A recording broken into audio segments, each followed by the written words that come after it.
15 de março, sexta, lição 11, Jovens.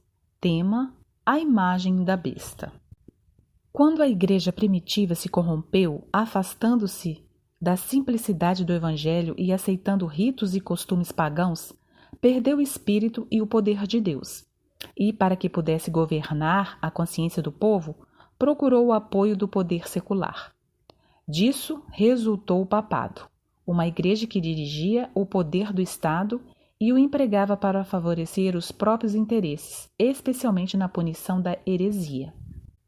Para que os Estados Unidos possam formar uma imagem da besta, o poder religioso deve dirigir a tal ponto o governo civil que a autoridade do Estado também seja empregada pela igreja para alcançar seus próprios objetivos. Ellen White, O Grande Conflito, página 372. A vasta diversidade de crenças nas igrejas protestantes é por muitos considerada como prova decisiva de que jamais se poderá fazer esforço algum para se conseguir uma uniformidade obrigatória.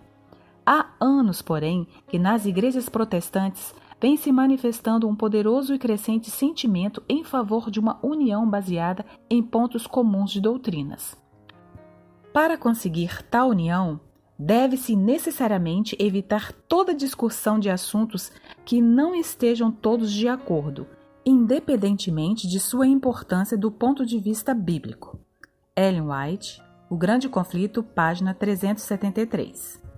Se Deus chegou ao ponto de enviar aos seres humanos advertências tão importantes que foram retratadas como sendo proclamadas por santos anjos voando pelo céu, isso significa que ele requer que toda pessoa dotada de inteligência preste atenção. Os terríveis juízos pronunciados contra o culto à besta e sua imagem, Apocalipse 14, verso 9 ao 11, deveriam levar todas as pessoas a um cuidadoso estudo das profecias, para aprenderem o que é a marca da besta e como devem evitá-la recebê-la. No entanto, as multidões desviam os ouvidos da verdade e dão atenção a histórias falsas.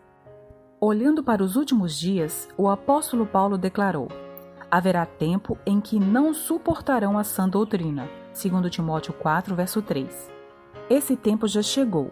As multidões rejeitam a verdade bíblica por ela ser contrária aos desejos do coração pecaminoso e mundano, e Satanás lhes proporciona os enganos que lhes dão prazer.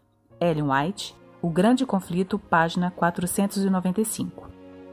Os princípios que nossos jovens necessitam cultivar precisam ser mantidos diante deles em sua educação diária, para que quando o decreto for baixado, exigindo que todos adorem a besta e sua imagem, eles possam tomar decisões acertadas e ter coragem para declarar sem tremor sua confiança nos mandamentos de Deus e na fé de Jesus, justamente no tempo em que a lei de Deus for abolida pelo mundo religioso. Aqueles que vacilam agora e são tentados a seguir na esteira dos apóstatas que abandonam a fé, dando ouvidos a espíritos enganadores e doutrinas de demônios, certamente serão encontrados do lado dos que anulam a lei de Deus, a menos que se arrependam e firmem seus pés na fé que uma vez foi dada aos santos. Ellen White, Testemunhos para a Igreja, página 448. Débito automático do céu. Grandes e admiráveis são as tuas obras, Senhor Deus Todo-Poderoso. Justos e verdadeiros são os teus caminhos, ó Rei das Nações. Apocalipse 15, verso 3. Levante a mão quem adora pagar impostos. Tem alguém aí? Eu não sei nos países mais desenvolvidos, mas eu suspeito que aqui na América do Sul, dificilmente encontraremos pessoas que pagam seus impostos com um largo sorriso estampado no rosto. Além do óbvio desfalque financeiro que o imposto causa no orçamento, o que incomoda milhares de contribuintes é o fato de que o imposto é imposto.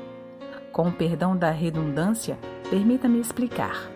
O que quero dizer é que o ser humano naturalmente tem dificuldade com coisas que lhe são impostas, sem possibilidades de escolha. O imposto chega, você reclama, mas no fim das contas paga, pois não tem outro caminho. Isso acontece porque alguém maior do que você, nesse caso o governo, dá as diretrizes que precisam ser seguidas. Talvez o mesmo aconteça no seu trabalho, na faculdade ou em outros aspectos da vida. Quem possui autoridade define as regras do jogo.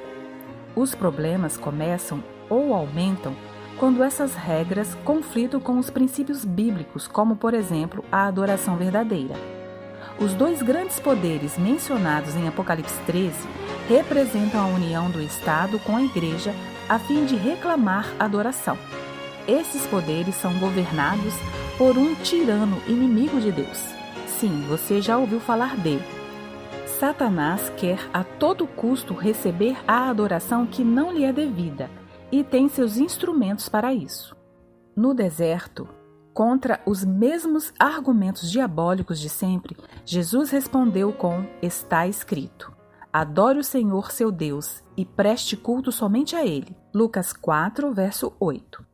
Chegará o dia em que as profecias de Apocalipse 13 saltarão do texto para encontrar a vida real de cada um de nós. E quando finalmente a falsa adoração lhe for imposta, sob risco de perder a própria vida, de que forma você vai reagir? Diálogo aberto. No seu entendimento, qual é o conceito bíblico de adoração? Por que Satanás insiste tanto em desviar o foco da verdadeira adoração? Como você tem se preparado para resistir aos encantos do enganador?